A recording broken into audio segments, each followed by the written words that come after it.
Doctor SR Singh ji से भी निवेदन करते हैं कि वो दीप प्रज्वलन में सहभागिता करें। वरिष्ठ जेल अधीक्षक डॉक्टर एसआर सिंह एवं शिखा जी से भी निवेदन करता हूँ कि वो भी मंच पर दीप प्रज्वलन के लिए आए।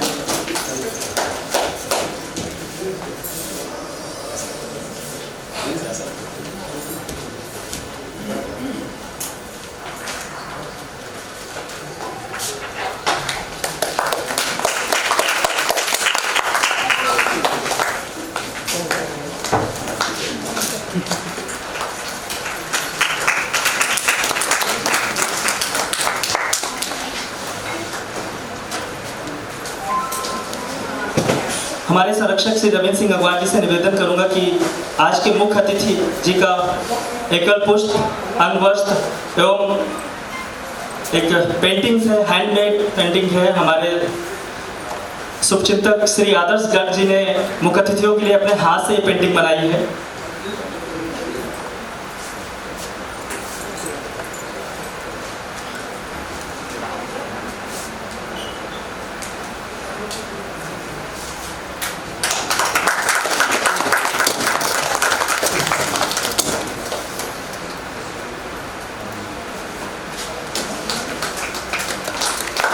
मैं डॉक्टर एसआर सिंह जी से निवेदन करूंगा कि हमारे आज के जो विशिष्ट अतिथि हैं डॉक्टर राजेश अहिरवार जी, सहायक निदेशक संस्कृति विभाग, उनको अंगवस्त्र, एकल पुष्प एवं पेंटिंग देकर स्वागत करें।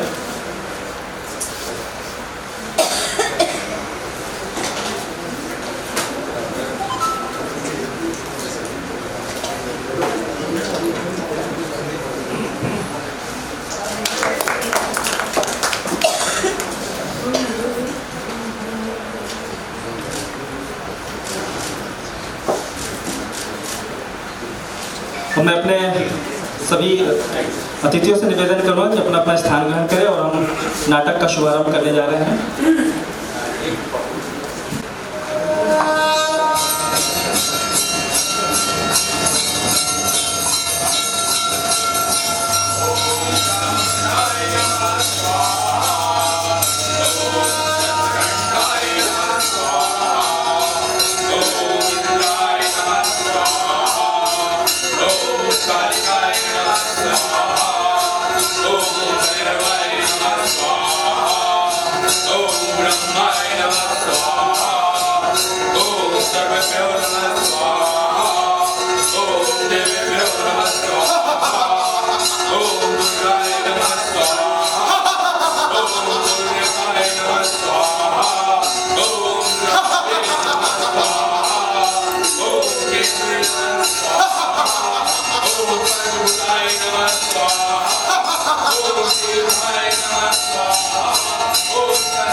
हाँ? क्या सोच रही है? कुछ नहीं, तुम हाथ नहीं धो लो, मैं खाना लगाती हूँ। ठीक।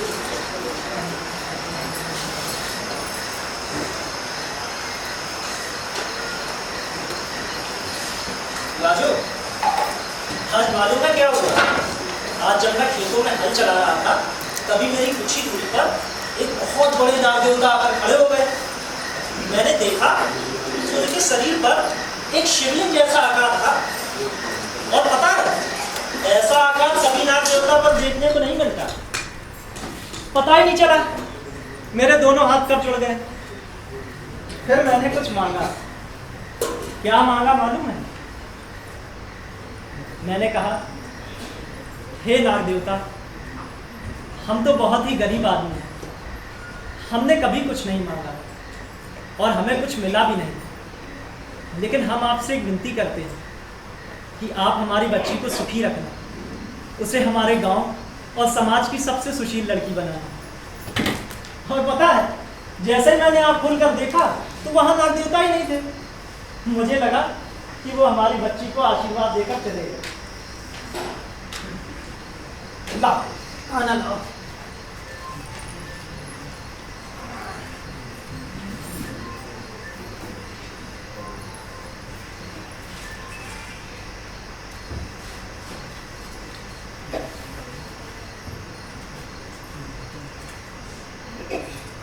क्या हुआ? कुछ बोलती क्यों नहीं?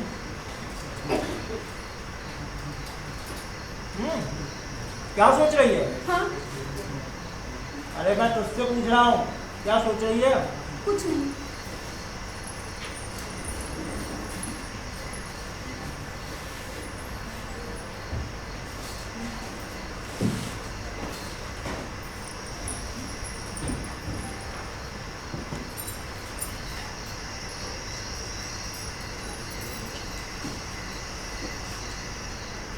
कुछ खाती क्यों नहीं? भूख नहीं है। क्यों?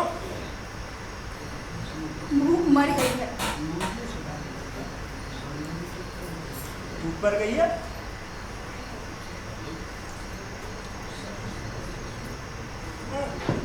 मगर क्यों?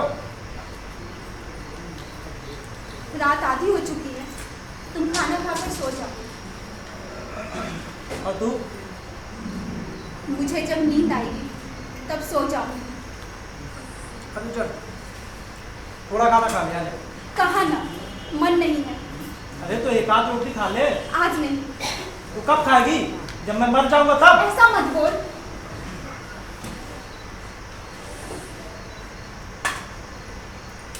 निमासा कहाँ है? वो खाना खाकर सो गई है।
क्या हुआ है तुझे? कुछ नहीं। मालिक ने मजदूरी पर आने से मना कर दिया क्या? नहीं।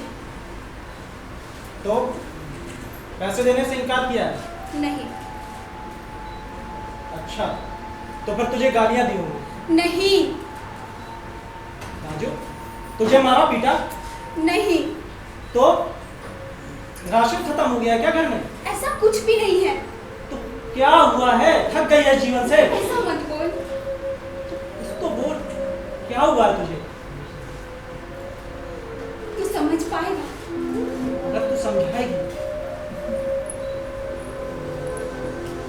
तू औरत बन पाएगा।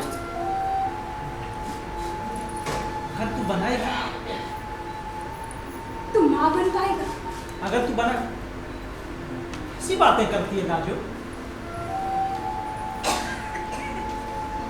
माँ बनने से आसान है ईश्वर बनना। मेरी तो कुछ समझ में नहीं आ रहा है, आखिर बात क्या है? निमासा। हाँ, वो तो खाना खाकर सो गई है ना। मुझे भी मालूम है। तो निमासा बच्ची नहीं रही। क्या मतलब? निमासा बड़ी हो चुकी है। यानी कल बीते हुए दिन से निमासा। क्या हुआ? क्या हुआ मेरी बच्ची को? कल से निमासा रजस्वला हुई है।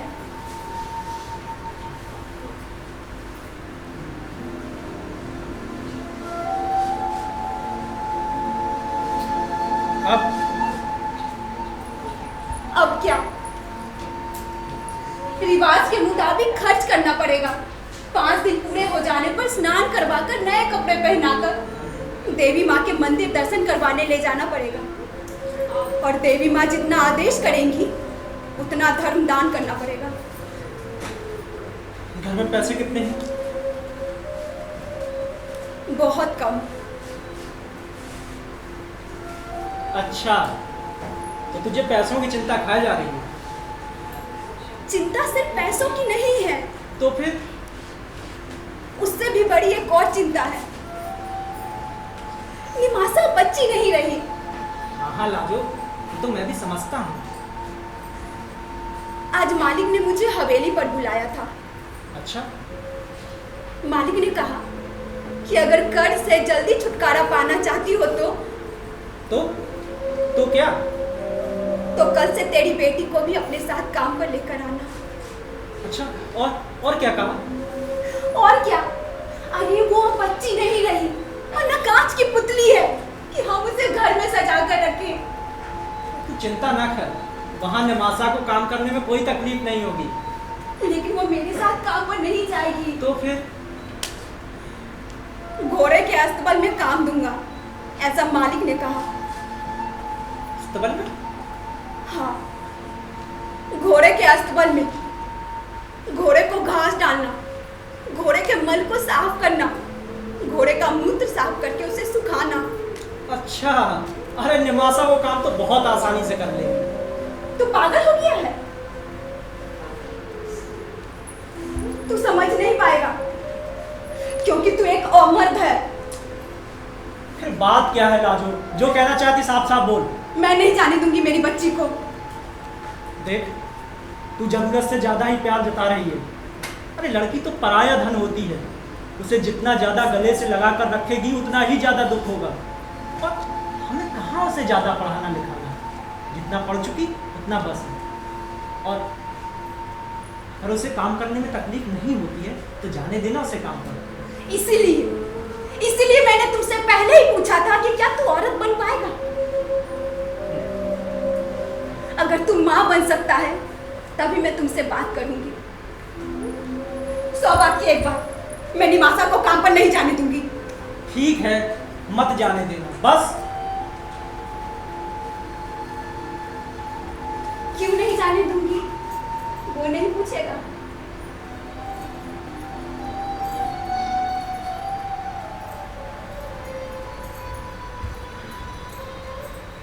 बता।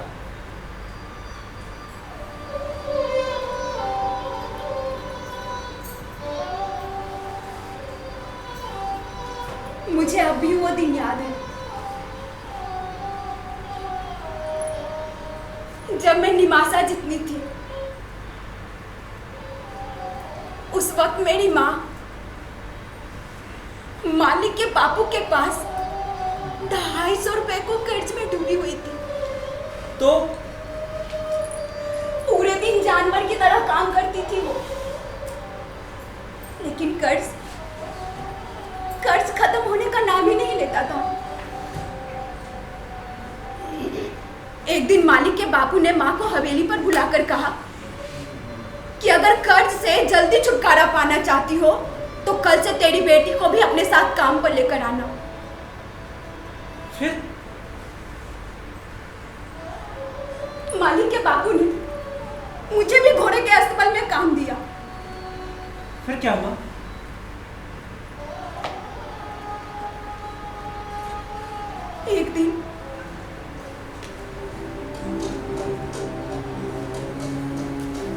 एक दिन मालिक के बापू अस्तबल में आकर बोले, आज तो तूने घोड़े की बहुत सेवा की, अब सवारी करके दे। मैंने कहा,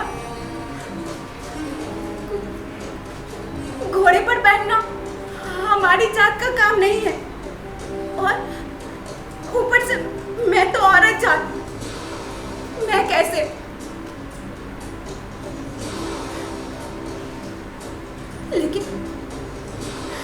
लेकिन वो नहीं माने। उन्होंने मुझे उठाकर घोड़े पर बिठा दिए और खुद भी पीछे बैठ गए। तेज रफ्तार से भागता हुआ घोड़ा हम दोनों को लेकर उड़ने लगा। थोड़ी ही देर में हम गांव से दूर जंगल में पहुंच गए।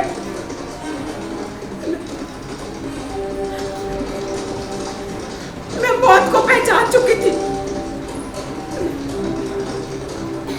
मैं डर गई और डर के मारे मैं मालिक के बापू से लिपट गई।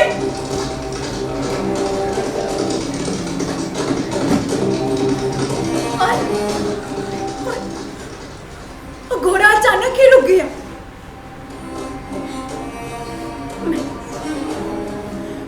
मैंने घोड़े से उतरकर देखा तो मालिक के बापू नहीं थे। तो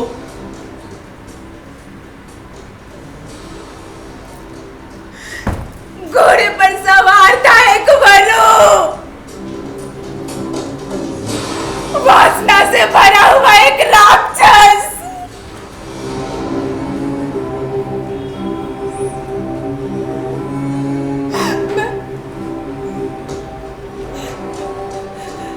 मैं गरीब कर्जदार नादान भोली भाली लड़की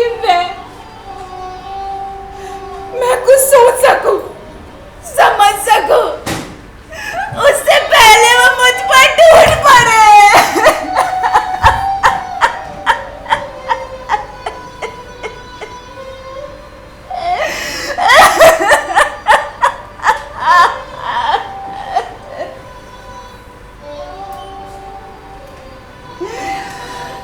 जंगल की काली भयानक अंधेरी एकलता को चीरकर ना तो मैं गांव तक पहुंच पाई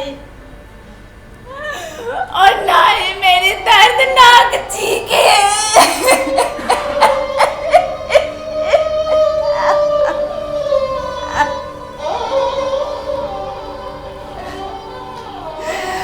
हैवानियत से भरे उस राक्षस ने एक गरीब घर की कांच की पुतली को तोड़ दिया, फोड़ दिया, मरोड़ दिया।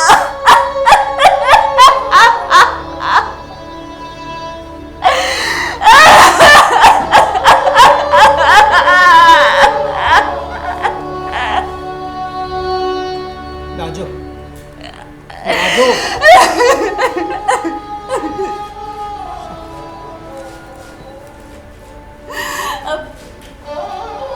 अब तू ही बता, आज मेरी बेटी को घोड़े के अस्तबल में काम करने की बात आएगी तो कहाँ से मुझे भूख लगेगी, कैसे आएगी नींद, कैसे आएगी।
जब तक तेरा शुद्धिकरण नहीं हो जाता तब तक तू बाहर खेलने नहीं जा सकती। जा आराम कर।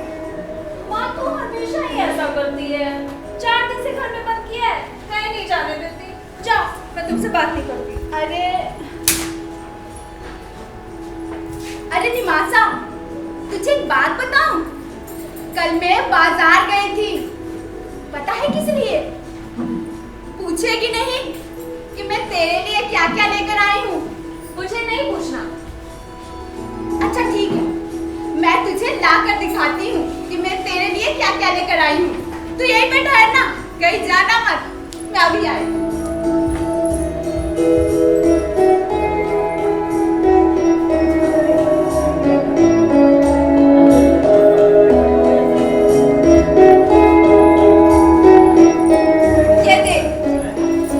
ये देख मैं तेरे लिए क्या क्या लेकर आई हूँ। देखना। अच्छा ठीक है, अब तू नहीं देख रही है तो मैं ही देख लेती हूँ। क्या पता इसमें कोई चीज मेरे ही काम आ जाए। अच्छा माँ, तुम कैसे देख लोगी? ये सब मेरे लिए लाया थी ना? हाँ, पर जब तुम देख ही नहीं रही हो तो मैं क्या करूँ? ये देख, अच्छे से देखती जा। अरे वाह माँ, ये लाल लाल चूड़ियाँ और ये झुमके, और हाँ ये देख, ये लहंगा कितना प्यारा है। माँ मैं कैसी लग रही हूँ? तू तू सबसे प्यारी लग रही है। मेरी माँ दुनिया की सबसे प्यारी माँ। चल अभी से उतार इसे। माँ ये चूड़ियाँ मैं अपनी सहेलियों को दिखा लाऊं? नहीं मासा, मैंने तुझे बताया था ना, कल मंदिर में उत्सव है और वहाँ तुम ये सब पहनने वाली हो। वहाँ तुम्हारी सब सहेलियाँ तो देख ही लेगी। अगर पहले से दिखा दिया तो कल का सब मजा खराब हो जाएगा। उतार इसे, उतार। माँ तो तारा ना, माँ कितनी अच्छी लग रही है। क्यों जिद कर रही है? उतार इसे। मासा! उतार। रुक जाओ, बापू आ गए। अब तुम्हारी शिकायत बापू से करेंगे। जा। मासा बेटी, बापू बापू देखो ना, माँ मुझे खेलने नहीं जाने देती। क्यों लाजो? क्यों परेशान करती हो मेरी बेटी को? अच्छा, मैं परेशान करती हूँ या तुम्हारी दुलारी बेटिया मुझे परेशान करती रहती है? बापू बापू आपको पता है, माँ मुझे 4 दिन से घर में बंद किया है, कहीं खेलने भी नहीं जाने देती। नहीं बेटा, माँ जैसा कहती है उसे मान लिया कर। माँ तेरे भले के लिए ही तो कहती है ना। आप भी माँ के साथ मिल गए? हाँ। हाँ। अरे नहीं बेटा। अच्छा, मैं तेरे लिए कुछ लाया था, मैं तो देना ही भूल गया। ये देख, मेरी निमासा बिटिया की मनपसंद मिठाई। अरे वाह, मेरी मनपसंद मिठाई। देखो माँ, बापू मुझसे कितना प्यार करते हैं। हाँ हाँ, तेरे बापू ही तुमसे प्यार करते हैं, मैं तो तुमसे प्यार करती नहीं हूँ, है ना? और ये क्या, एक ही बार में सब खा लूंगी क्या? लाओ इसे, कल के लिए भी रख दूँ। लो।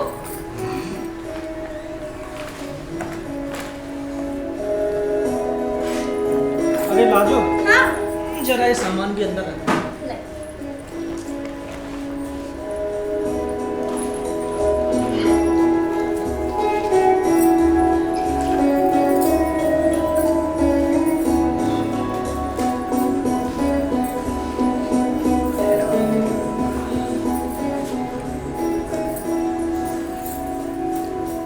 बापू बापू लोरी सुनाओ ना, कितने दिन हो गए हैं आपके जाने के बाद माँ लोरी नहीं सुनाती, और आप भी हफ्तों बाद आते हो। सुनाओ ना बापू, अच्छा सुनाओ अच्छा ना। अच्छा, ठीक है आजा। अरे लाजो, क्या है? जरा इधर तो आओ। अरे मुझे बहुत काम पड़ा है। अरे इधर तो आओ ना। बताइए क्या है? पास आना, बताइए। बच्ची को लोरी सुनाते। आजा। अरे आपको पता है ना कल की कितनी तैयारी करनी है, आप ही सुना दो ना। अरे आजा ना, दोनों मिलकर सुनाते। ठीक है।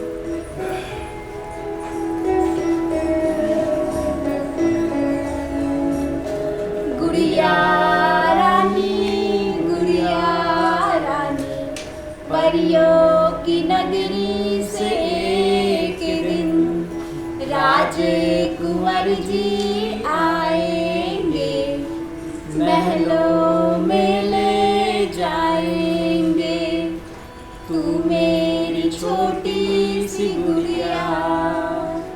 बन जाएगी जादू की गुड़िया, भूल न जाना रीत पुरानी, गुड़िया रानी बिटिया रानी, परियों की नगरी से।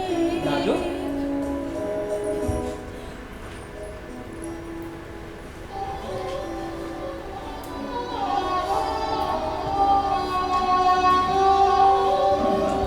राजू, रो क्यों रही है? मैं नहीं जाने दूंगी अपनी बच्ची को। मैं किसी भी हालत में इसे काम पर नहीं जाने हाँ दूंगी। तू शांत हो जा। कहीं नहीं जाने देंगे इसे काम पर। तू बिल्कुल चिंता ना कर। अच्छा, कल के बारे में तुमने निमासा को सब अच्छे से समझा दिया है ना? क्या समझाऊं और कैसे समझाऊं इसे कि कल कोई उत्सव नहीं है, बल्कि शुद्धिकरण के नाम पर तमाशा है, तमाशा। औरत की शारीरिक क्रिया को शुद्ध और अशुद्ध के दायरे में बांध कर रख दिया है समाज ने।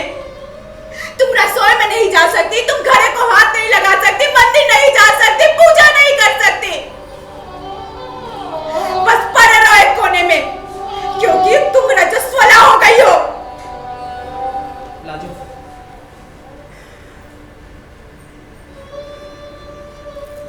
मैं कल की तैयारी देखती हूँ। अगर कोई कमी रह गई तो उसके लिए भी एक औरत को ही समाज ताने देगा। और रुक, मैं भी तेरे साथ चलता हूँ। नहीं, तुम आराम करो, थके मांदे आए हो काम से। दिन भर घर के काम करके तू भी तो थकी मांदी है। घर में क्या कम काम रहता है? आजा चल, काम में जाकर फिर आराम करेंगे।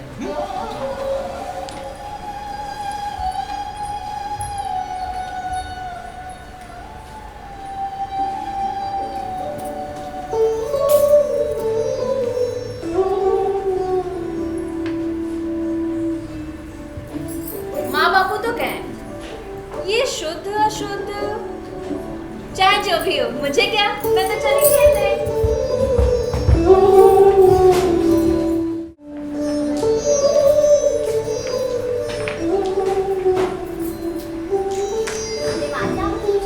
सुना है कल तेरा उत्सव है?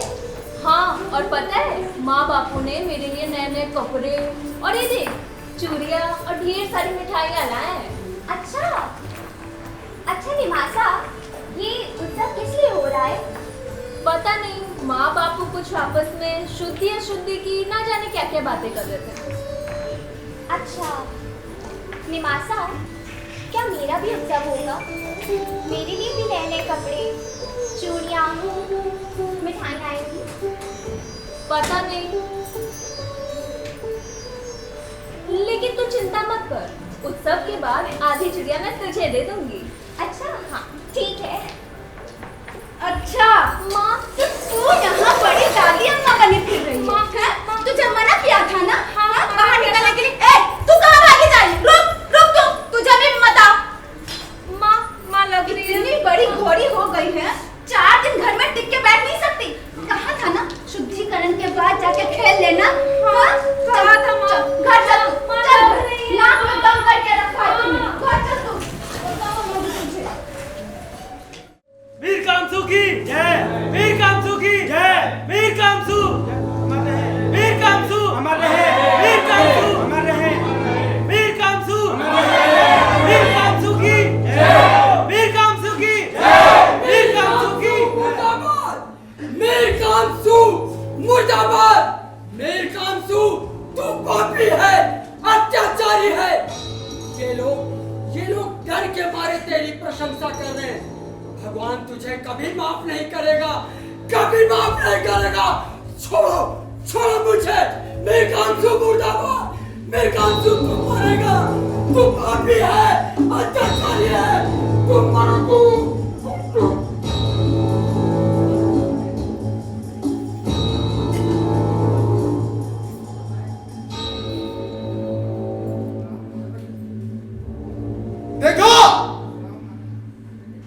देखो आप लोगों ने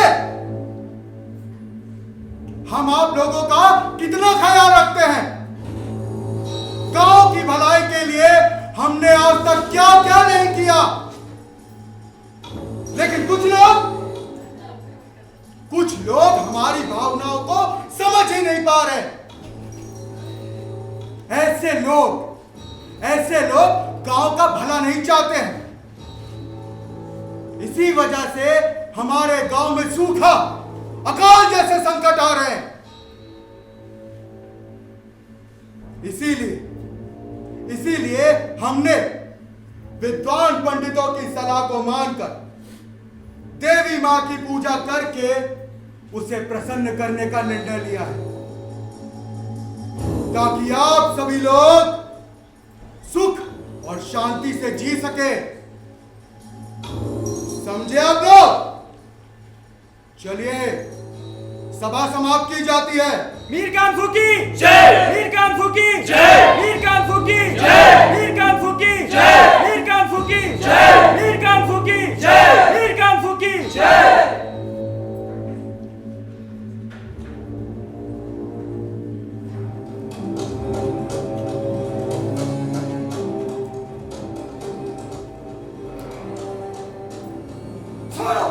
छोड़ो मुझे, मैं कहता हूँ छोड़ो मुझे। मीर कामसू, तू मरेगा। तेरे पापों का घड़ा भर चुका है, वो बहुत जल्द फटने वाला है। तू नहीं बचेगा, तू नहीं बचेगा। तू पापी है, अधर्मी है तू। क्या बोला तू? मरेगा, तू मरेगा। कुत्ते की मौत मरेगा, कुत्ते की मौत। कौन मारेगा मुझे? मैं मारूंगा तुझे। देखा आप लोगों ने, ये जर्जर हड्डियों का खंडहर जो ठीक से खड़ा भी नहीं हो पाता, वो मुझे मीर कामसू को मारेगा। मैं मारूंगा तुझे, नीच पापी। मैं मारूंगा तुझे। तूने मेरे मासूम बच्चे की हत्या की है। झूठ, सरासर झूठ। मैंने तेरी बेटी की हत्या नहीं की है। मैंने तो बस उसे चखा था। वो तो खुद अपने आप ही मर गई। नीच पापी, दुराचारी, तूने मेरे मासूम बच्चे के साथ हैवानियत की है। तू मरेगा एक दिन।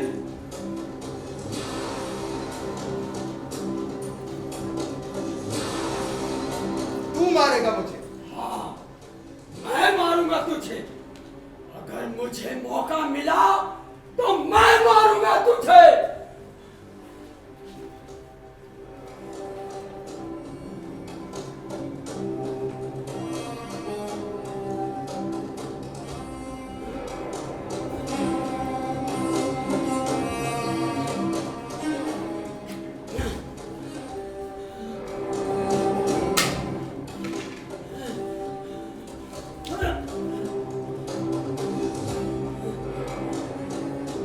मार दिया तुझे मौका। मारना मार। पापी,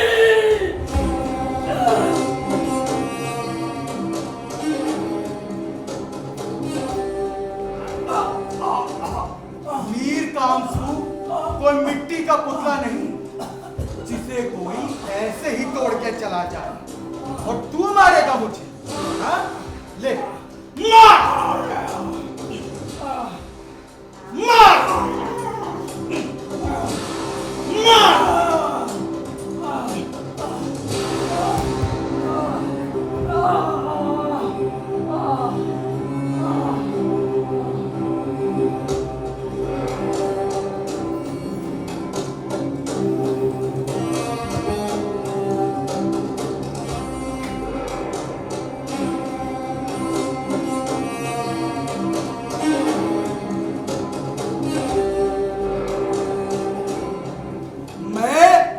मीर कामसू हूं और मुझसे बगावत की केवल एक ही सजा है और वो है मौत। जब तक मेरा खौफ इस नगर में है तब तक मेरी हुकूमत इस नगर में है। हम राजा हैं यहाँ के हर एक चीज पर हमारा हक है।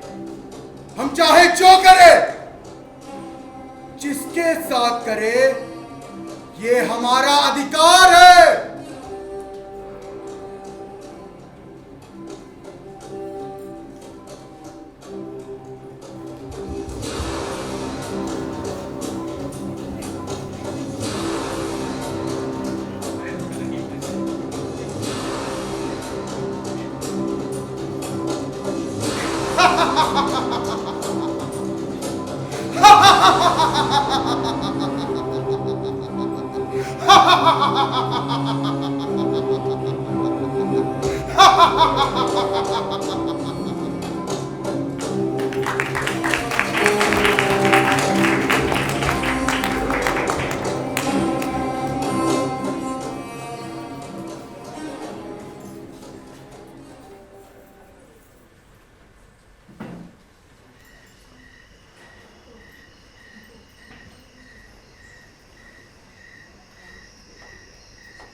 सो गई थी क्या?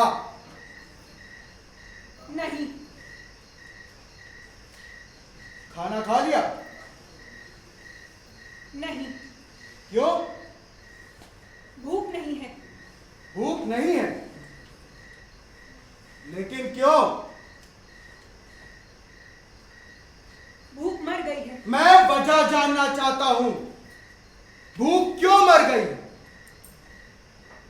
रात काफी हो चुकी है, आप सो जाइए। लेकिन तू तो जाग रही है। मुझे जब नींद आएगी मैं भी सो जाऊंगी।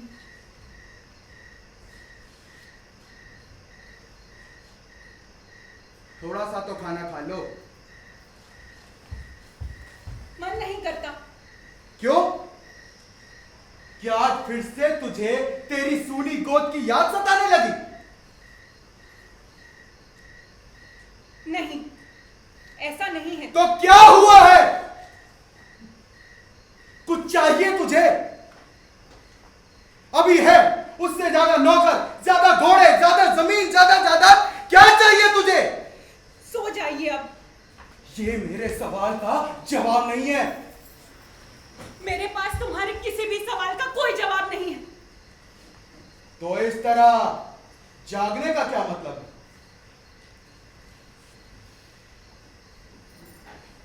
मुझे तुम्हारी चिंता सताने लगी है। मेरी चिंता? क्या हुआ है मुझे? और कौन है मेरा दुश्मन? सुना नहीं तुमने? मीर कामसू की जय हो। जुग जुग जियो मीर कामसू। मीर कामसू तुम अमर रहो। मैं मीर कामसू, इस नगर के लिए मैं भगवान हूं। आज पूरा नगर मेरी हां में हां और मेरी ना में ना का सुर मिलाता है। आज तक किसी राजा को जितना सुख और ऐश्वर्य नहीं प्राप्त हुआ होगा, उससे ज्यादा सुख और ऐश्वर्य का उपभोग मैं कर रहा हूं। मैं। और तुझे मेरी चिंता सता रही।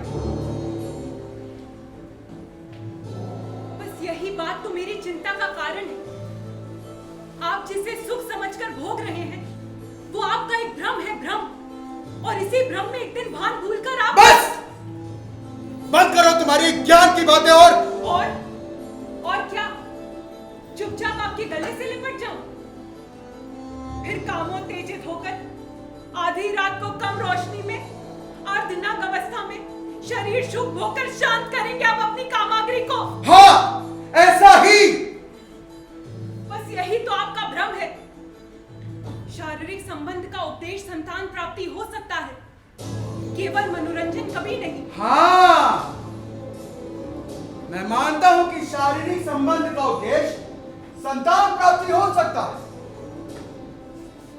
लेकिन क्या तू दे सकेगी वो? 10 साल हो गए हमारे ब्याह को, लेकिन क्या तू दे पाई है मुझे एक संतान? मुझे संतान चाहिए। मेरी जागीर का जवा मर्द वारिस, मेरे नाम का सच्चा उत्तराधिकारी। शरीर सुख के पीछे मेरा जो अतिरेक है, उसके लिए संतान प्राप्ति की प्रबल इच्छा ही तो जवाबदार है। ऐसा? हाँ, ऐसा ही। आपकी बस्ती में काम करती गरीब घर की औरतों और बच्चियों को कभी कभी हंसी खुशी से, तो कभी कभी लाज रिश्वत, तो कभी कभी लालच देकर, तो कभी कभी जोर जबरदस्ती से तुम अपनी हवस का शिकार बनाते हो, इसलिए कि मेरी कोख से बच्चा पैदा हो। चुप कर। शराब के नशे में चूर आप औरत का नंग नृत्य देखते हैं, फिर रुपयों की छाया पर एक बेबस लाचार औरत के शरीर को सुबह तक भूखे प्यासे गिद्ध की तरह नोचते हो, इसलिए कि मेरी कोख से बच्चा पैदा हो। खामोश। अरे ये तो कुछ भी नहीं है। मैं तो हर एक पल में ये सोचकर मरती हूँ कि मैं एक ऐसे पुरुष की पत्नी हूँ जो जबरदस्ती से देवी माँ का मुखौटा पहनाई गई, एक बेबस मासूम कन्या पर धर्म की आड़ में बलात्कार करता है। इस पुरुष प्रधान समाज में रीति रिवाज और धर्म की आड़ में एक कली जैसी लड़की पर बलात्कार होता है, और मैं बाहर सोते सोते अपने ही शयन कक्ष से आती हुई चीख और रुदन को सूर्य के अंतिम किरण से सूर्योदय तक सुनती रहूं। लंपट समाज के हवसखोर हैवानों द्वारा पहनाई गई देवी माँ के मुखौटों के पीछे एक बेबस लड़की रोती रहे रात भर, चीखती रहे रात भर, चिल्लाती रहे रात भर, और दूसरे दिन तुम्हारा ये जड़ और नंगा समाज तुम्हारे हाथों किए गए ऐसे नीच धार्मिक कार्य की प्रशंसा करता रहे। अरे तू पागल हो गई है। एक बार मेरी भावनाओं को समझने का प्रयत्न करके तो देख। ये मेरी हवेली, जड़, जमीन, मान, मिलकत, मर्यादा, इन सब के लिए मुझे एक वारिस चाहिए। अरे अगर कल को मुझे कुछ हो गया तो इस नगर में जी रही मेरी भव्य जिंदगी का वारिस कौन रहेगा? सच कह रहे हैं आप। सभी को खुद का एक वारिस चाहिए, जुल्म करने वाले को जुल्म कर सके ऐसा, और जुल्म सहन करने वाले को जुल्म सह सके ऐसा। हाँ, मुझे वारिस चाहिए। जुल्म सहन करने वालों पर क्रूरता से जुल्म कर सके ऐसा वारिस चाहिए। तेरी कोख से पैदा हुआ इस जुल्मी इंसान का जुल्मी वारिस। तू जिसे धार्मिक कार्य नहीं मेरी चारित्रिक हीनता समझती है, वो इस नगर के विद्वान पंडितों का आदेश है मुझे कि अगर 7 अलग-अलग देवी माँ मेरे घर रात्रि मुकाम करेगी तो मुझे एक पुत्र की प्राप्ति होगी, और इस तरह से प्राप्त हुआ पुत्र ईश्वरीय वरदान होगा। इतने कामान, इतने जड़, इतने निष्ठुर होने के साथ साथ कितने मूर्ख भी हैं आप। आपके मुख से निकला हुआ ईश्वर शब्द एक कलंक जैसा लगता है, और आपको ऐसा दुष्कृत करने का आदेश देने वाले आपके विद्वान पंडित भी किसी धर्म की आड़ में हुए संभोग की ही पैदाइश होंगे। खामोश!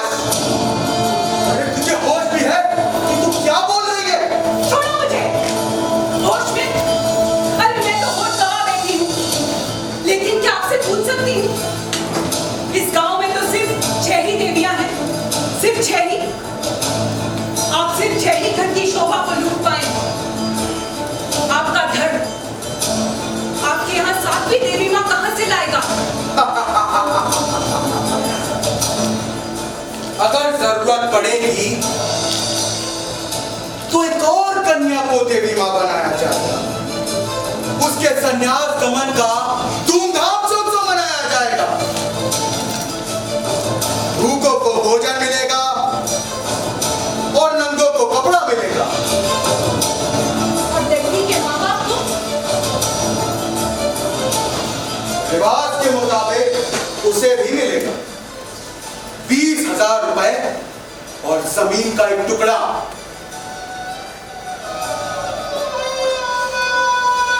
जमीन के एक छोटे से टुकड़े और 20,000 रुपयों में आप किसी के दिल की धड़कन लूट लेंगे। आपका धर्म कुमसुम गुलशन की एक गरीब डाली का पुनीत पुष्प बलात्कार से उखेड़ कर ले जाएगा। आपके शयन खंड में सूर्य की अंतिम किरण से सूर्य की पहली किरण तक आपके हवस के हुताशन में जलता रहेगा एक मासूम जिस्म सुबह तक बेतमा होकर लूटी गई। आपके आनंद की एक एक पल में अनेक बार मरती रहेगी। समाज की शोषित धर्मात्माओं के देश की धर्मग्रस्त अबला। इस तरह मेरी कोख से होने वाला बच्चा मुझे कभी नहीं चाहिए। याद रखना मीर कामसू, मैं तुम्हारी मेरी मुराद पर पानी फेर दूंगी। मैं तुम्हें कभी सफल नहीं होने दूंगी, कभी नहीं।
पतुरिया कहाँ देंगे?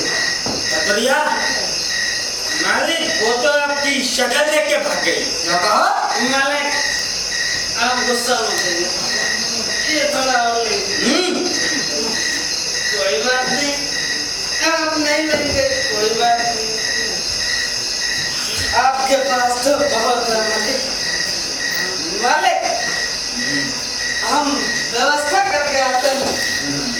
मुराबे मालिक का ख्याल रखना, हम व्यवस्था करके आते हैं। ठीक है पर आज आना कहीं उस पतुरिया की तरह तू भी मत भाग जाना। नहीं भागूंगा मालिक की सेवा में कोई कमी नहीं आने दूंगा। मालिक तब तक आप मुरारी के साथ मजे कीजिए, मैं आया। अबे ये क्या कह रहा है मेरे साथ? अबे तुमको क्या, मैं आया।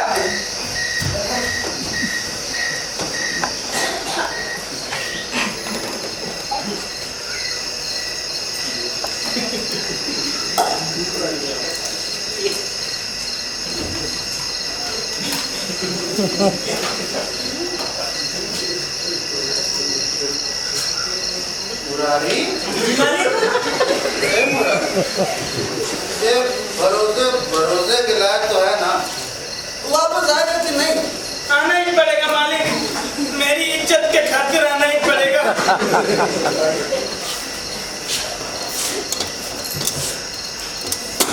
तब ठीक। मालिक, मालिक, मैं आ गया मालिक।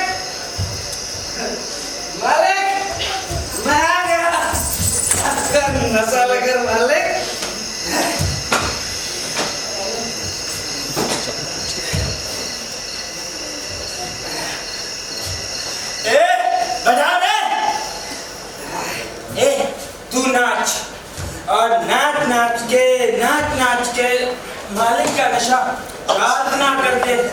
मालिक तेरी कोक भर देंगे। है भैया, क्या कहा?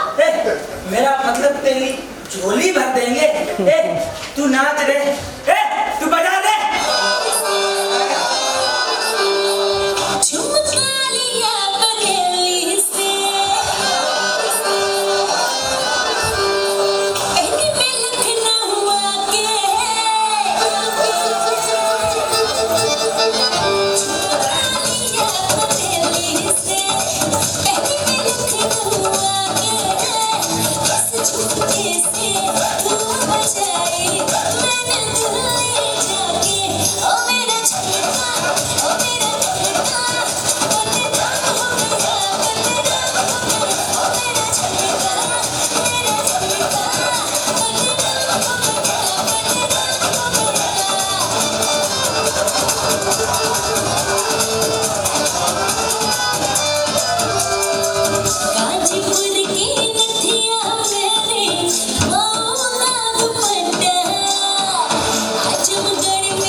मालिक नसर जब होश में आएंगे तो बात करें।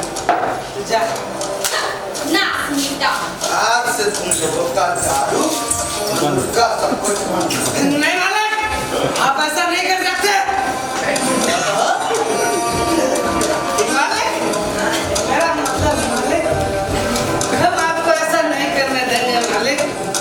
मालिक, हम आपके लिए व्यवस्था करेंगे मालिक, आप चिंता न करें मालिक, आप चिंता न करें मालिक। आपकी रात रंगीन हो गई मालिक, हम करेंगे रंगीन मालिक आपकी रात, आप चिंता न करें।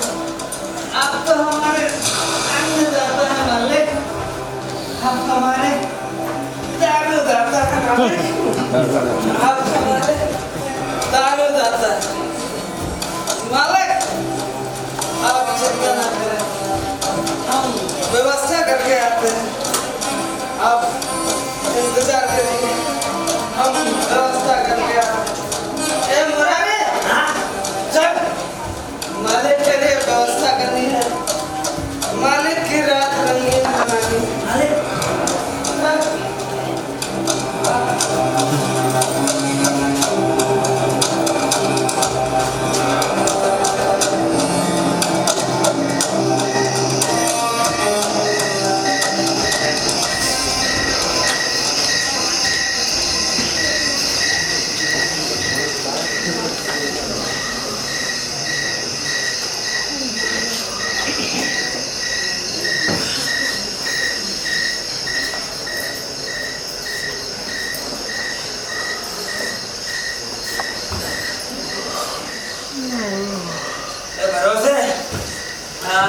मालिक के लिए कोई व्यवस्था हुई?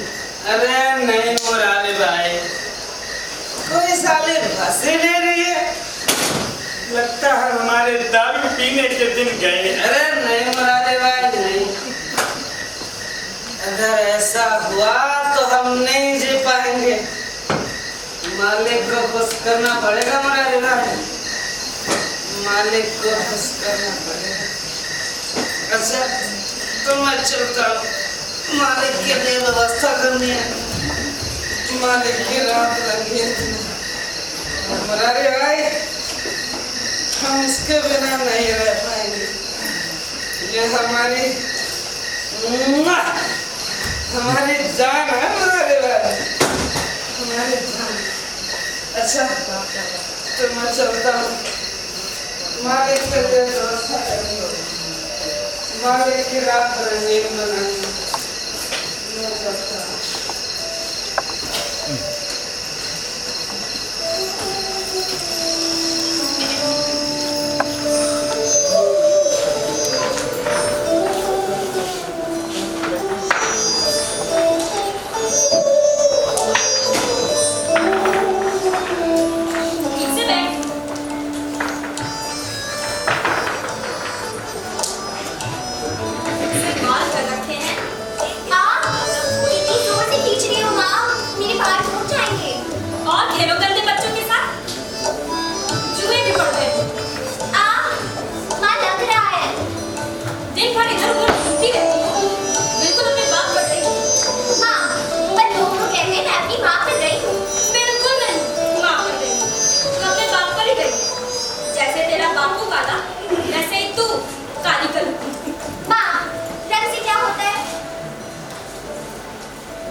जो बाहर से भी काले हैं और अंदर से जैसे तेरा बापू। माँ, आप बापू को ऐसा क्यों बोलती हो? पुष्पा, तुझे कितनी बार समझाया है कि मेरी बेटी को मेरे खिलाफ मत भड़काया कर, समझ में नहीं आता क्या? तो ठीक ही तो कहती हूँ। अरे तू जितना बाहर से काला है उससे कहीं ज्यादा अंदर से, जो अपनी औरत को किसी दूसरे चुप कर। बक बक बक बक बक बक। हाँ, हूँ मैं काला, बाहर से भी और अंदर से भी। क्या कर लेगी? हैं?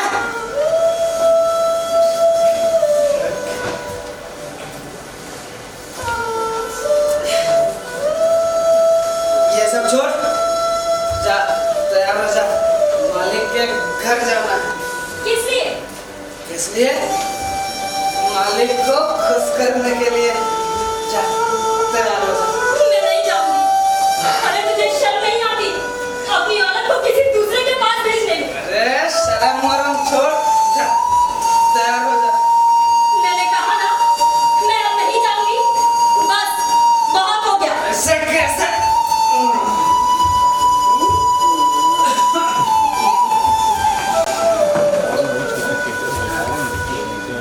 पुष्पा, मैं तुमसे एक बार और पूछता हूँ, चलेगी या नहीं? मैं नहीं जाऊंगी। ऐसे कैसे नहीं जाएगी तू?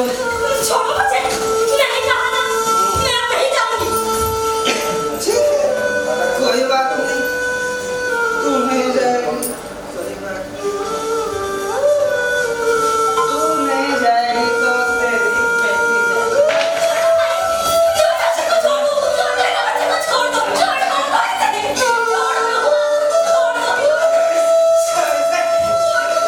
मैंने मालिक को वचन दिया है, मालिक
छोड़ दे। मालिक के पास कोई नहीं जाएगा। मालिक राक्षस। उठो पुष्पा, उठो। मालिक के पास कोई नहीं जाएगा। मालिक राक्षस। चलो घर के अंदर चलो। मालिक के पास कोई नहीं जाएगा। मालिक राक्षस।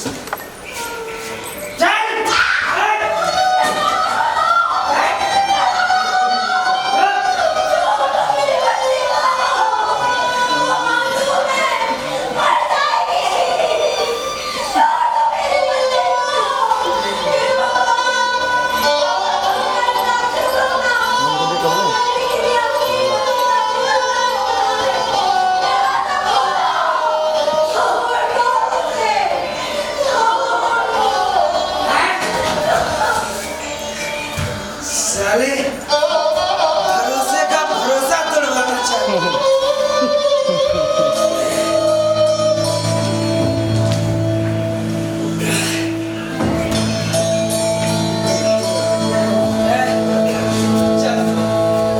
छोड़ो बापू, छोड़ो, लग रहा है। बापू, माँ को ऐसे क्यों मत किया है? अरे तेरी माँ पागल है। वो तुझे मालिक के पास जाने से रोक रही थी। बापू, माँ कहती है मालिक राक्षस है। अरे तेरी माँ झूठ कहती है। मालिक तो हमारे देवता है, देवता हमारे अन्नदाता है। मालिक तू मालिक के पास चलेगी ना, खुद ही देख लेना मालिक को। ले 2 घूंट शरबत पी ले। नहीं बापू, माँ कहती है शरबत गंदा होता है। अरे झूठ कहती है तेरी माँ। हाँ, पहले कड़वा लगता है, फिर अंदर जाने के बाद बहुत मजा आता है। ले 2 घूंट पी ले शरबत। छी, कितना गंदा महकता है। अरे कुछ नहीं, तू नाक बंद करके पी के दे, बहुत मजा आता है। ले, नहीं बापू, ये मैं कहता हूँ, ये छोड़ो बापू। ले, नहीं, छोड़ो।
काम करवाना हो जिससे मुझे देवताओं की शक्तियों वाला पुत्र प्राप्त होगा। साथ हमारे इस गांव में देवियां कितनी? सरकार मैंने पूछा हमारे इस गांव में देवियां कितनी है? सरकार 6 छह। तो सातवीं देवी कहां से आएगी सरकार, हम व्यवस्था करेंगे। व्यवस्था हो जानी चाहिए। पूजनीय विद्वान पंडितों, वरना ना तो पूजनीयता रहेगी और ना ही विद्वानता। समझ गए? जी सर, समझ गए। प्रणाम मालिक। मालिक लाजो आइए। उधर भेज दो उसे। जी मालिक। आप लोग भी जाइए। वो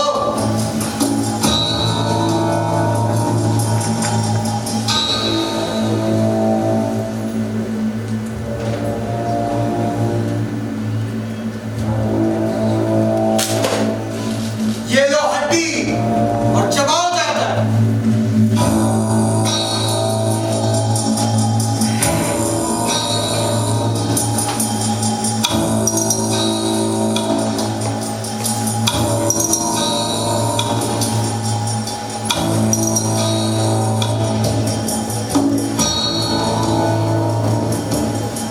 प्रणाम मालिक। अकेले ही काम पे आई हो? हाँ मालिक। क्यों? कर्ज चुकाना नहीं चाहती? ऐसा कब कहा मालिक? एक एक बार चुका देंगे। कब? मैं मर जाऊंगा तब? ऐसा मत बोलो मालिक। आप ही तो हमारे अन्नदाता हैं। अगर आप ही नहीं रहेंगे तो फिर हमारा कौन होगा? तो अकेले काम पे क्यों आई हो? क्या नाम बताया था तुमने अपनी लड़की का? निवासा मालिक। हाँ, उसे काम पे क्यों नहीं लाई? मैंने कहा था ना उसे काम पे लाने के लिए। मेरी बेटी अभी बच्ची है मालिक। अभी तो उसके खेलने कूदने के दिन है। बच्ची है, घर का सारा काम करती है, हाँ मालिक। पानी भरने जाती है, हाँ मालिक। मटकी लेके जाती है या मटका? मटका मालिक। तो अब वो बच्ची नहीं रही। एक बात कान खोलकर सुन ले, कल से उसे भी काम पर लेकर आना। और हाँ, घोड़े के अस्तबल में ज्यादा काम नहीं होगा। मुझे मालूम है मालिक। क्या मालूम है तुझे? यही कि घोड़े के अस्तबल में ज्यादा काम नहीं होता है। तूने कब देखा अस्तबल? बहुत साल पहले की बात है मालिक। उस वक्त मैं बहुत छोटी थी। तब आपके बापू ने भी मुझे घोड़े के अस्तबल में ही काम दिया था। तब से मुझे मालूम है घोड़े के अस्तबल में ज्यादा काम नहीं होता। चुप कर। मेरा हुक्म यानी मेरा हुक्म। वो नहीं आएगी। क्या कहा तूने? निवासा काम पर नहीं आएगी। अच्छा लगता है वैसे नहीं माने। मुझे नगर के चौक पर सभी नगरवासियों को बुलाना ही पड़ेगा। क्या कर लेंगे हम सबको बुलाकर? यही कहेंगे ना कि ये 2 टके की लौंडी मेरी कर्जदार के बावजूद भी मेरा कहा नहीं मानती। अरे ज्यादा से ज्यादा हम तीनों को गांव से बाहर निकाल देंगे ना। हम मार कर देंगे, यही ना। और क्या कर लेंगे? बस यही तो तू धोखा खा गया। मैं इसलिए नहीं बुलाऊंगा सबको। उस दिन एक तरफ उच्चासनों पर बैठी होगी नगर की सुखी प्रजा, नीचे बैठी होगी हमारे टुकड़ों पर पलने वाली नगर की कंगाल प्रजा, और बीच में बैठे होंगे विद्वान पंडित। तब मैं ऐलान करूंगा, सुनो नगरवासियों, जब तक मेरी बात पूरी ना हो जाए तब तक कोई आवाज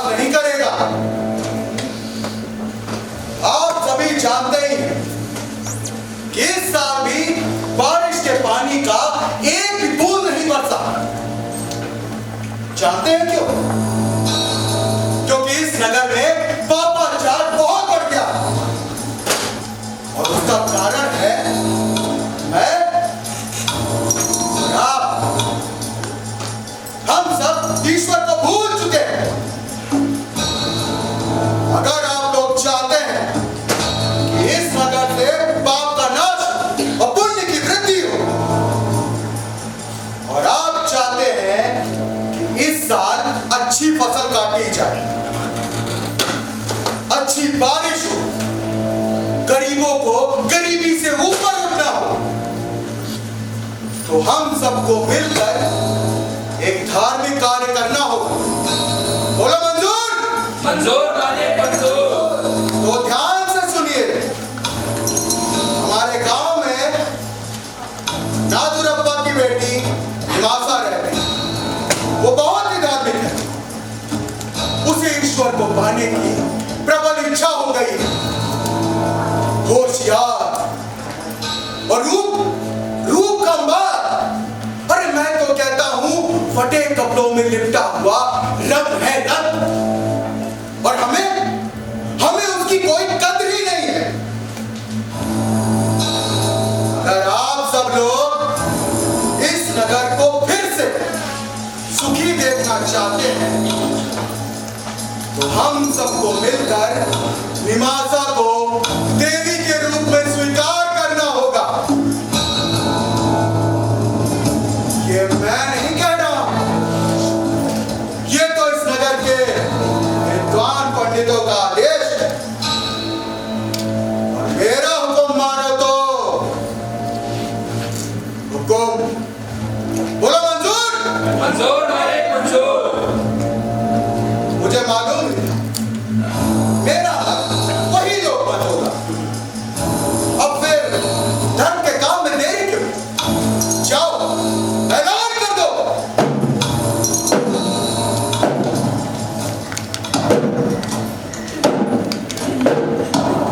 ऐसा नहीं होगा।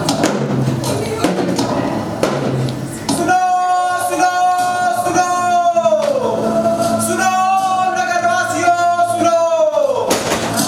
अगले माह की अष्टमी को अपने नगर के पवित्र पुरुष नादुरप्पा की लड़की निवासा, जो कि ईश्वर की ओर से प्रजाजनों को मिली हुई एक भेंट है और देवी मां का रूप धरने वाली है, दीन दुखियों के बैरी, गरीबों के अन्नदाता, नगर के सबसे बड़े जागीरदार वीर कामसू के वहां देवी मां का पहला रात्रि मुकाम होगा। और रात्रि मुकाम का शुभाशय मालकिन साहिबा की गोद से बच्चा पैदा हो।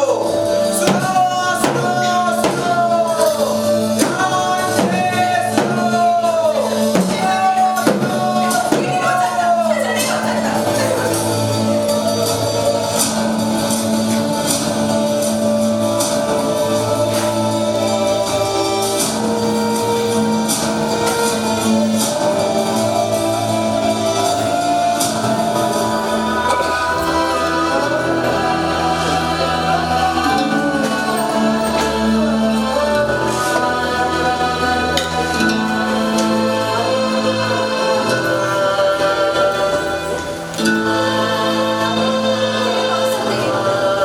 हे नारायण, मैं क्या करूं? कुछ समझ में नहीं आ रहा है। कैसे बचाऊं अपनी बच्ची को? पूरे शहर में वीर कामसू का इतना आतंक है, कोई भी मेरी मदद नहीं करेगा। और अगर एक माँ होकर अपनी बेटी को नहीं बचा पाई तो मेरा माँ होना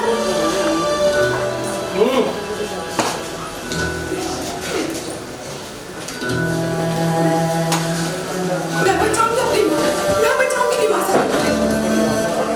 मैं उसे कुछ नहीं होने दूंगी। मैं बचाऊंगी निवासा को। उस राक्षस से मैं बचाऊंगी। मैं अपनी बेटी को कुछ नहीं होने दूंगी। मैं उसे कुछ नहीं होने दूंगी। उस राक्षस से मैं बचाऊंगी।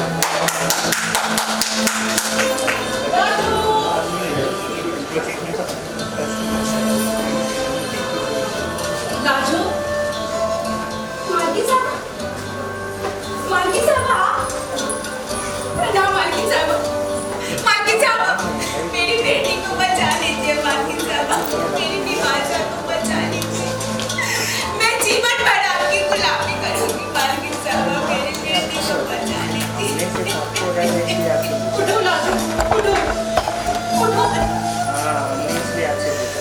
अच्छा, मेरी बेटी। लाजो, मैं इस परिस्थिति से भली भांति परिचित हूँ।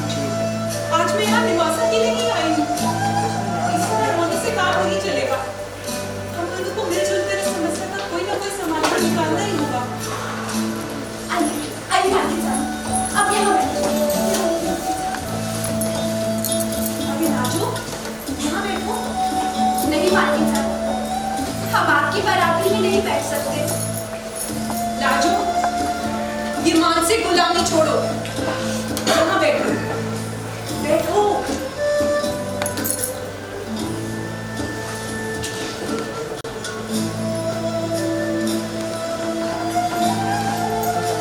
अच्छा लाजो, जरा अपना आंचल को आगे बढ़ाना। आंचल? हाँ, आंचल आगे तो बढ़ा।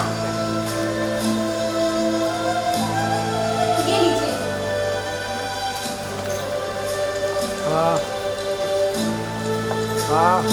ये क्या है? ये कुछ गहने और जेवरात ये तेरे आगे काम आए। नहीं मालकिन साहब, हमें ये सब नहीं चाहिए। हम ये नहीं कर सकते। इसे रख नाटक महान और मेरी बात ध्यान से सुन।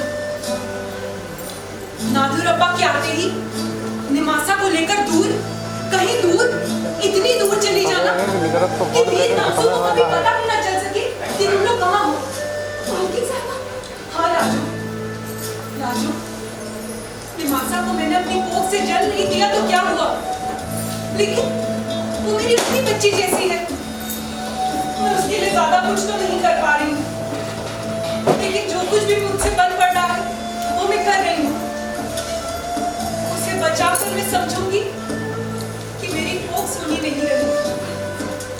हाँ लाजो, और लाजो, जो कुछ भी मैं कर रही हूँ इसमें मेरा अपना भी तो स्वार्थ है। शुद्धिकरण वाले दिन जब मैंने निमासा को देखा तो मुझे लगा वो मेरी अपनी बच्ची है। लाजो, तू बचाएगी ना निमासा को? मेरे लिए तू बचाएगी ना मेरी बच्ची को? मैं लाचार हूँ लाजो। रात दिन मेरे कानों में उन मासूम बच्चियों की चीखें सुनाई पड़ती हैं जिन्हें मीर कामसू ने अपनी हवस का शिकार बनाया है। लाजो, तू बचाएगी ना निमासा को? मेरे लिए तू बचाएगी ना मेरी बच्ची को? हाँ मालकिन साहब, मैं निमासा को बचाऊंगी।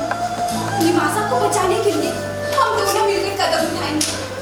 हाँ लाजो, हम निमासा को कुछ नहीं होने देंगे। अब तो निमासा की दो माँ है। हाँ, दो माँ। और अब ये माँ अपने माँ होने का फर्ज अदा करेगी।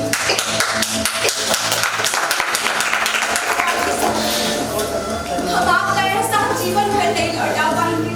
हम साक्षात देवी माँ हैं, देवी माँ। लाजो, क्या कह रही है? इस तरह देवी माँ कहकर मुझे लज्जित तो न कर। पहले मुझे अपनी माँ होने का फर्ज तो अदा कर लेने दे। अच्छा लाजो, मेरा एक काम करेगी? हाँ मालकिन साहब, आप हुक्म तो कीजिए। मुझे एक झलक, बस एक झलक निमासा की दिखा दे। हाँ मालकिन साहब, वो भी तो आपकी ही बेटी है। मैं अभी बुलाती हूँ। निमासा, निमासा, इधर आना। आए हाँ। अरे जल्दी आना। क्या हुआ? देख बेटा, उधर देख। मालकिन साहब, अरे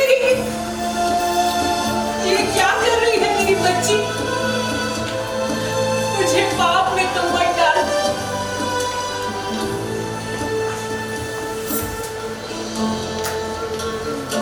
बड़ी प्यारी बच्ची, आ इधर बैठ।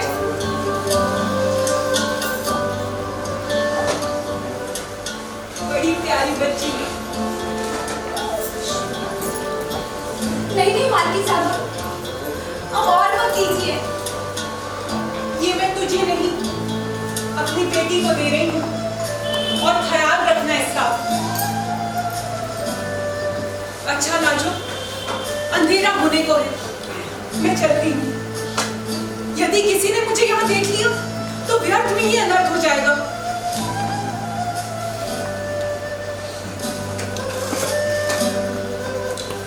मैं चलती हूँ। माँ,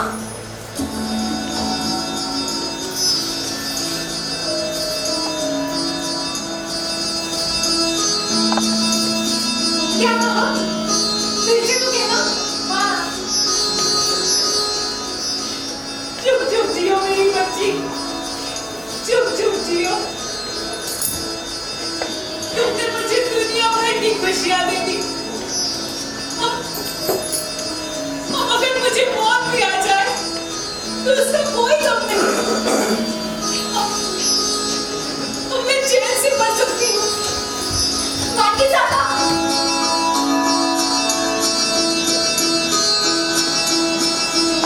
माँ, ये मालकिन साहबा रो क्यों रही? और वो मुझे बेटी बेटी कहकर क्यों बुला रही थी? पता नहीं, पर अब तो इसे हमेशा अपने गले में संभाल कर रखना। उनका आशीर्वाद है, समझी? ठीक है माँ।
लाजू निवासा को लेकर कहाँ जाएगी?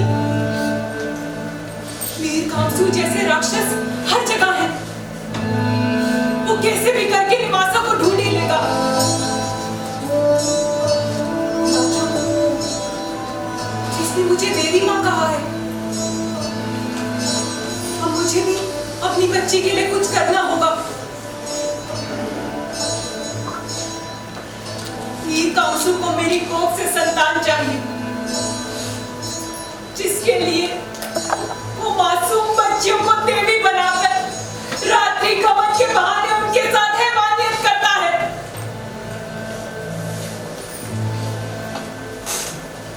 किंतु यदि ये कोख ही ना रहे,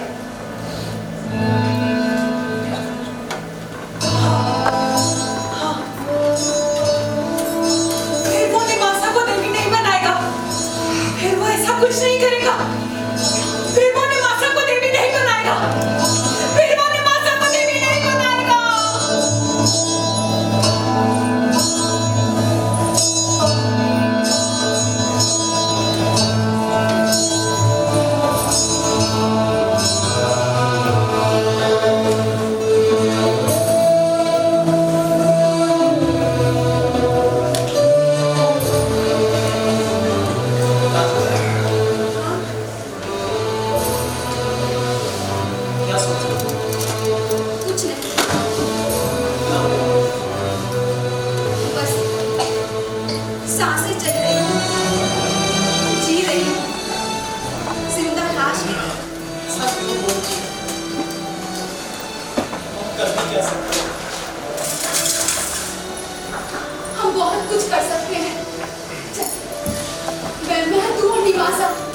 भाग जाए, यही ना? धीरे बोल, यहाँ दीवारों के भी कान होते हैं। हाँ, चल, भाग चले, किसी को कुछ पता नहीं चलेगा। लेकिन कहाँ?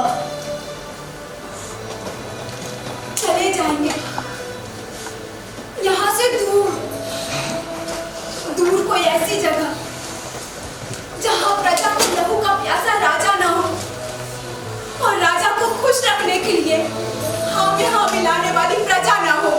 पगली है तू, जानती है, अरे ऐसा एक भी गांव नहीं बचा है। और मान भी ले, कोई ऐसा गांव मिल भी जाए तो भी अनजानी जगह पर यौवन के द्वार पर खड़ी लड़की को लेकर कहाँ जाएंगे? अरे इन 4 दीवारों के भीतर तो हमने मासा के शरीर को छिपा नहीं सके। तो वहाँ हमारे पास न छत होगी और मिट्टी का। मैं कुछ भी करूंगी, मैं किसी भी कीमत पर अपनी बच्ची को खुद दे।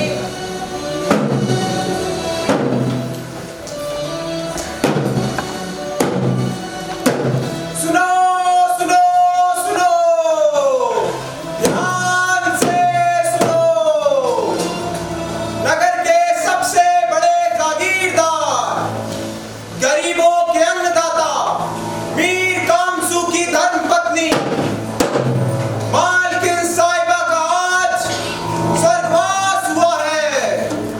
सुनो सुनो सुनो। मालकिन साहबा,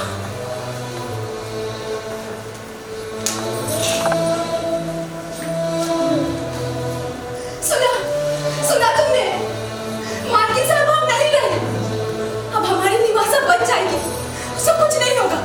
अरे जब बच्चा पैदा करने वाली ही नहीं रही तो निवासा को देवी बनाकर क्या करेंगे? हे वासुदेव, हे नारायण, आपने हमारी सुन ली। अभी ध्यान से सुनना, फिर से ढोल पीटे जाएंगे और ऐलान होगा कि हाँ नादुरप्पा, तू ध्यान से सुनना, फिर से ढोल पीटे जाएंगे और ऐलान होगा। लेकिन मेरी एक बात कान खोल कर सुन ले, मेरे बाप की रखे, मैं इन सबसे हार मानने वाला नहीं हूं। हार मानना हमारे खून में है भी नहीं। अरे बच्चा पैदा करने वाली नहीं रही तो क्या हुआ? बच्चा पैदा करने की इच्छाओं से भरा हुआ ये शैतान तो भी जिंदा है। और जब तक मैं नहीं मरा, तब तक मेरी इच्छाएं कहां से मरेंगी? और जब तक मेरी इच्छाएं नहीं मरेंगी, तब तक मेरी मृत पत्नी की आत्मा के प्रति मेरा आदर कहां से बनेगा?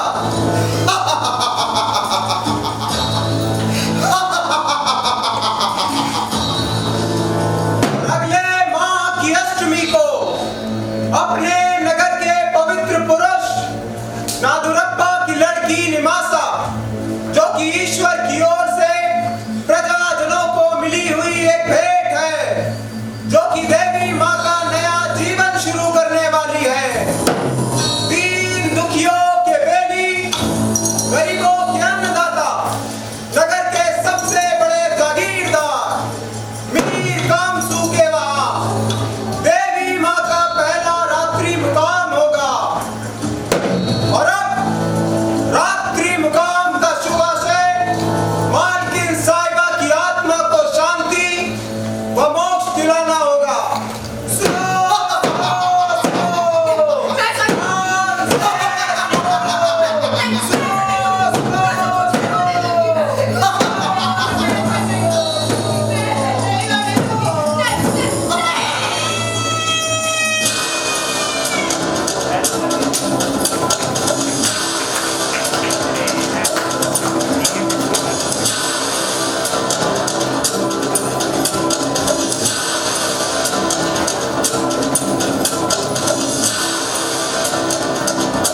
थी हमारी आज की प्रस्तुति। हम आज के मंच में जो कलाकार थे उनका परिचय कराते हैं। लाजो की भूमिका में थी जूही कुमारी, राजलक्ष्मी की भूमिका में थी अनमोल दुलियानी, पुष्पा की भूमिका में थी निहारिका कश्यप, निमासा की भूमिका में थी शिवानी गुप्ता, उर्वशी साक्षी अवस्थी और ग्रामीण महिला और जिन्होंने नृत्य किया था दीक्षा शर्मा, और जो हमारे नन्हे कलाकार थे जो कृष्ण थे चतिष्ठा सिंह। अब आते हैं पुरुष पात्रों में। नादुरप्पा सुंदरम मिश्रा, मीर कामसू प्रणव श्रीवास्तव, कोमल प्रजापति, मुरारी हर्ष आनंद पांडे, भिडोरा वाला अभय प्रताप सिंह, पंडित आर्मन गौतम, पंडित दो नवीन मिश्रा, लठैत एक संतोष पाल, लठैत दो सतीश मिश्रा। हमारे जो कलाकार मंच पर थे, मंच निर्माण में अनवर बेग, कोमल प्रजापति, मुख सज्जा मंच सज्जा अभय प्रताप सिंह, संतोष पाल, मुख सज्जा सचिन गुप्ता, मंच सामग्री निहारिका कश्यप, वस्त्र विन्यास जूही कुमारी, प्रकाश सहायक सुंदरम मिश्रा, सतीश मिश्रा, ताल संगीत अनवर बेग, प्रस्तुति सहायक आर्यन सिंह, शाश्वत शुक्ला। मंच पर जो हमारे अन्य सहयोगी थे हिमांशु अग्रवाल, आशीष राय एवं अजय धीमान, प्रस्तुति नियंत्रण जूही कुमारी, सह निर्देशन निहारिका कश्यप, लेखन जगदीश त्रिवेदी और चंद्रभाष सिंह का, प्रोडक्शन डिजाइनर अनवर बेग, परिकल्पना एवं निर्देशन चंद्रभाष सिंह, और जो आज की प्रस्तुति थी विजय वेला थिएटर ग्रुप एवं सवर फाउंडेशन की। और अब मैं हमारे जो आज के मुख्य अतिथि थे उनको मंच पे आने के लिए निवेदन करूंगा। आज की प्रस्तुति के लिए दो शब्द हमारे आज के मुख्य अतिथि और विशिष्ट अतिथि। सबसे पहले मैं इस मंच को प्रणाम करूंगा और हमारे से जो गंगवार साहब हैं उनको मैं धन्यवाद दूंगा कि मुझे यहाँ पर उन्होंने बुलाया, आमंत्रित किया और इतना अच्छा मंचन मैं बहुत कम देखता हूँ वैसे, क्योंकि मैं अक्सर देखता हूँ तो मंच के प्रस्तुतिकरण में इतना आनंद नहीं है। मैं समा गया था पूरे समय, 1.5 घंटे मुझे पता ही चले मैं कब निकल गए।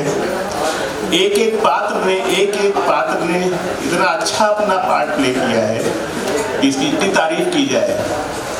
और एक दो प्रसंग में तो मेरी आंखों में आंसू भी आ गए। इसमें जो राइटर की भी बहुत अच्छी भूमिका है कि इतनी अच्छी उन्होंने जो स्टोरी फॉर्म की है वो रियली जो समय के समाज को चित्रित करती है, और उसका प्रस्तुतिकरण इन कलाकारों ने जितनी मेहनत की है, इसके पीछे ऐसा नहीं है कि एक दिन की मेहनत है, ये महीनों की मेहनत है। स्टेज पे इतना कोऑर्डिनेशन करना, हमें पता नहीं चला कब पलक झपकते सब स्टेज पर सब चीज बदल जाती थी, कोई आवाज़ नहीं आती थी स्टेज पर बदलते समय। तो ये बहुत अच्छा कोऑर्डिनेशन था इन लोगों का, और ये टीम, इसका मतलब ऐसे टीम पूरी काम करती है। और मैं बहुत ही अनुग्रहित हूँ पूरे विजय बेला जो भी संस्था है उसका, कि उन्होंने मुझे यहाँ पर आमंत्रित किया इस अवसर पर, और मैं उम्मीद करूँगा कि इससे बेहतर और अच्छी परफॉर्मेंसेस लेके आएंगे और मुझे जरूर खबर करेंगे। अगर मैं यहाँ पर होऊंगा कोशिश करूँगा, अगर किसी और कार्यक्रम काम में व्यस्त नहीं हूँ, मैं अवश्य मंचन देखने आऊँगा जरूर, और आपकी मैं सपत्नी का आऊँगा। और इतने अच्छे कार्यक्रम मतलब मैं देखता कम हूँ, लेकिन जो मैं देखे हैं 2-4 उसमें इतना मैं इसमें समा गया था एकदम देखते देखते। तो ये जो फील हमारे अंदर आई है, ये इनकी प्रशंसा और इनके मेहनत का फल है ये, कि सारे मुझे लगता है पिन ड्रॉप साइलेंस था पूरे हॉल में। ये बहुत बड़ी उपलब्धि है इनके लिए। इससे अधिक मैं ज़्यादा एक्चुअली इस फील्ड का व्यक्ति नहीं हूँ, तो ज़्यादा मैं बोल नहीं सकता। बहुत बहुत धन्यवाद और शुभकामनाएं सभी को।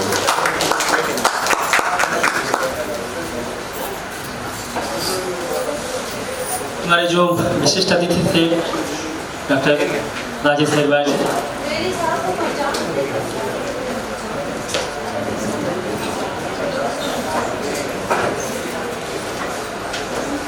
आदरणीय श्रीवास्तव जी, और सबसे महत्वपूर्ण जिनके होने से ये प्रस्तुति साकार हुई है वो हमारी ऑडियंस में आपका बहुत बहुत स्वागत बंदन अभिनंदन करता हूँ, क्योंकि आपकी जगह किसी भी रचना का सबसे महत्वपूर्ण पक्ष होता है वो अपनी ऑडियंस तक पहुँचे।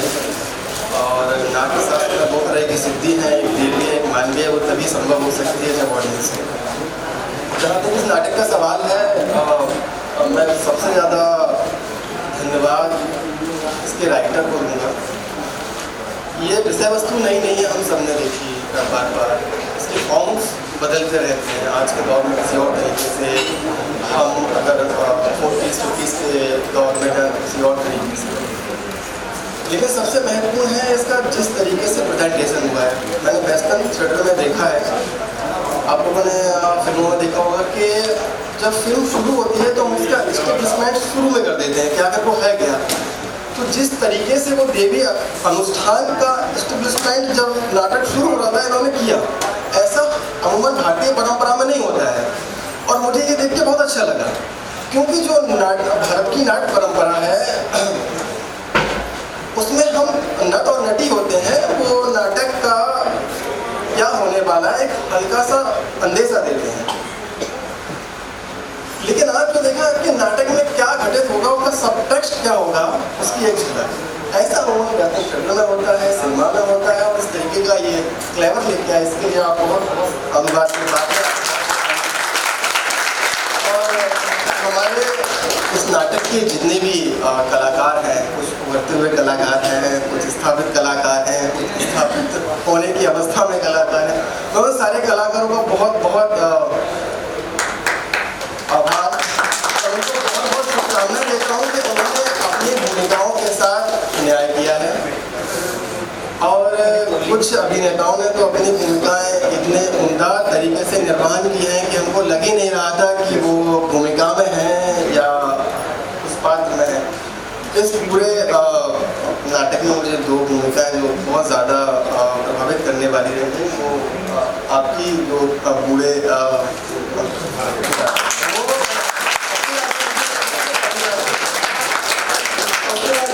भी अभिनय बहुत उम्दा था। बाकी सबने अपने भूमिका के साथ बहुत बहुत उम्दा न्याय किया है।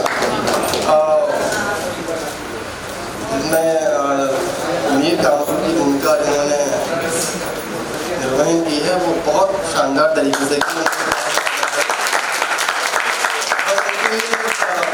सुझाव है, आप चाहते तो अपने ट्विस्ट चेंज कर सकते थे। मुझे जो एक लगे कि वो बहुत सारे जो आपने जितने सीन थे उस जगह तो उसकी डिमांड थी, लेकिन आपने वो पिच नहीं छोड़ी। एक्चुअली वो पिच नहीं छोड़ी तो वो कैरेक्टर का जो फ्लो था वही बना, आप उसको कर सकते थे। बाकी सबका बहुत उम्दा अभिनय है। और जहाँ तक जो रानी साहिबा थी, मुझे दो नाटक की याद बार बार आ रही थी जब आप उनका नाम ले रही थी। एक सूर्य की अंतिम किरण से लेकर पल्लीकरण, और आपने अगर सुरेंद्र वर्मा जी का नाटक है किसी ने देखा हो या पढ़ा हो। और एक नाटक और इससे मिलता जुलता हुआ है, भुवनेश्वर जी का है शैतान। उसका कुछ कुछ सबटेक्स्ट इससे मिलता जुलता है। लेकिन मैं एक चीज़ आप सबसे कहना चाहूँगा, जो ऐसी गोदियाँ आप देखते हैं इन सब में होने में भी हम सबकी बहुत मौन सहमति होती है। देखिए ऐसा होता कब है, जब आप किसी स्त्री की मानवीयता को नहीं स्वीकारते हैं। आप उसको देवी बनाएंगे या दासी बनाएंगे, और इसमें जो उसकी एक्चुअलिटी वो कहीं है ही नहीं। देखिए एक स्त्री होने से पहले वो they are firstly human and secondly we are male and female. और जब हम ट्रीट करते हैं सोसाइटी में तो कैसे करते हैं, एक बेटी की अपब्रिंगिंग अलग तरीके से होती है। आपको ये नहीं करना है, आपको ये नहीं करना है, आपको ऐसे नहीं करना है, आपको वैसे नहीं करना है। क्या हम कभी लड़कों को सिखाते हैं कि उससे कैसे बात करनी है, उसको आपको कैसे ट्रीट करना है, कभी नहीं सिखाया। लेकिन लड़की को हर बार कि आपको ऐसे करना है, आप नहीं जाएंगे तो ऐसा होगा वैसा होगा। अब दोनों ही तरीके में आप उसके लिए एक अलग तरीके का ऑरा क्रिएट कर रहे हैं, लड़के के लिए एक अलग तरीके का ऑरा क्रिएट कर। और जब ऐसा होता है तो इसमें आप सब उतने ही सहभागी हैं जितने अमीर कंपनी से लोग होते हैं। जिस दिन हम स्त्री को पहले स्त्री समझने से पहले मानवीय समझे, जस्ट एज ए ह्यूमन, ऐसा कभी नहीं होगा। जो उसमें जेनेटिक्स डिफरेंट है वो नेचर है, लेकिन we all are firstly human and secondly we are male and female. और जब हम उसको पहले देवी या दासी बना के, आप देख रहे होंगे आपने उसको देवी बनाया तो उसको किस तरीके से आपको यूज करना है। एक जो किरदार है, एक तरफ उसको दासी बना के किस तरीके से आप उसको मतलब आप ये ट्रीट कर रहे हैं कि वो आपसे किस तरीके से अलग है और आप उसको ऑब्जेक्ट की तरह हैं। और दूसरी तरफ एक देवी एक दासी, बस मेरा एक ही अनुरोध है आप सबसे, देवी और दासी के बीच में मानवीयता कहीं खो जाती है। आप उसको मानव समझिए, सब कुछ संभव है। अब देवी और दासी के बीच में मत उतर जाइए। और जिस राष्ट्र में महिलाओं की स्थिति उन्नत होती है वो राष्ट्र उतना ही तरक्की करता है। और जिस देश हमारे देश में महिलाओं कदम से कदम मिला के चल रही हैं, इस फेर से अलग चलेंगी निसंदेह हम दुनिया में नंबर वन हैं। Thank you sir. हमारे बीच बरुआ जी हैं, वो हम सभी कलाकारों का स्वागत करना चाहते हैं। बस आपके 5 मिनट लगेंगे, 5 मिनट के बाद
और आप सभी लोगों का बहुत बहुत आभार जो आप सभी लोग टिकट लेकर के नाटक को देखने के लिए आए।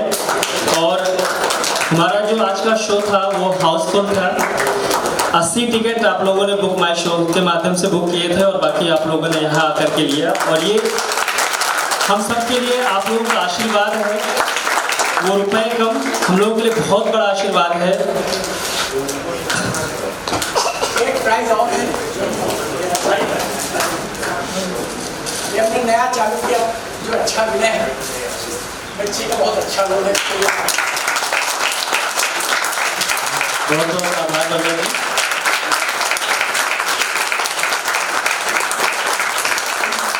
और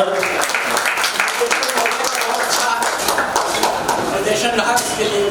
अब मैं अपने संरक्षक रविंद्र सिंह गंगवार जी के लिए समापन के लिए सुशील भाई जी की तरफ से हम लोगों को कुछ इनाम के तौर पे रुपए आए हैं, बहुत बहुत धन्यवाद। और मैं अनिल मिश्रा जी को भी मंच में बुलाऊंगा 2 शब्द के लिए सर। बहुत बहुत धन्यवाद। समय भी हो गया, दर्शक भी इतना अच्छा नाटक देखने के बाद एक अपने आप में अलग फीलिंग लिए हुए हैं। बहुत सुंदर दृश्य,